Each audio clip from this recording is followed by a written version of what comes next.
You know, the one thing that I learned from Diddy, hear me out before y'all get all crazy, but what I learned with this whole Diddy situation is that I need to be more careful in the way that I talk about black people. Because if you notice, the others, the way they talk about certain situations when it comes to black celebrities, it sounds kind of, ignorant reasons, all that other stuff you want to say, right? That the algorithm don't like us to say. But it sounds a certain way. It make you kind of feel a certain way. Because let's talk about how we were convinced that it was going to be tons, hundreds of celebrities that were going down with Diddy.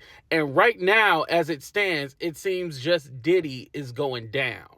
However, when we talk about people like Mike Jeffries, the CEO from Abercrombie and Fitch, and what he was doing far worse than Diddy and had many more victims, but these people don't talk about him.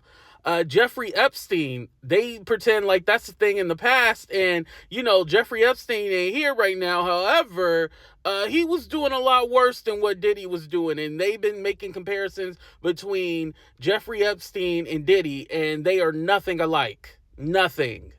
Now, you can talk about the legalities as far as like trafficking and what they're being charged with, but the situations are totally different. Diddy didn't have an island, as we understand. Now, he had a lot of baby oil, but he didn't have an island. And most importantly, nobody was minors. Now, a lot of people go like, well, AT2, there's cases. Yeah, those are civil cases that have not been proven yet. But as far as the federal case, nothing has been mentioned with any children in the federal case.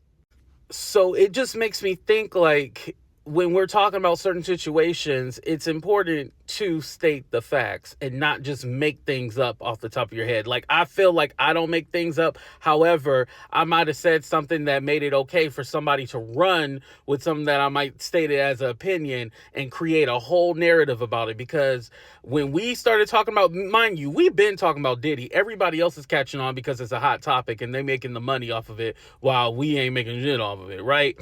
But the way we talked about things, they literally have to use our commentary and the stuff that we've been saying for years in order to do they shit. So we should be running whatever is being said about Diddy, right?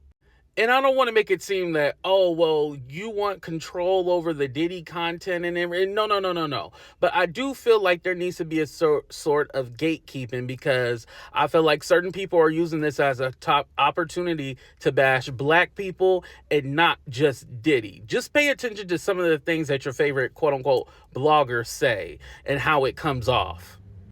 And by the way, this ain't no plea to, feel bad for Diddy. No, I can care less.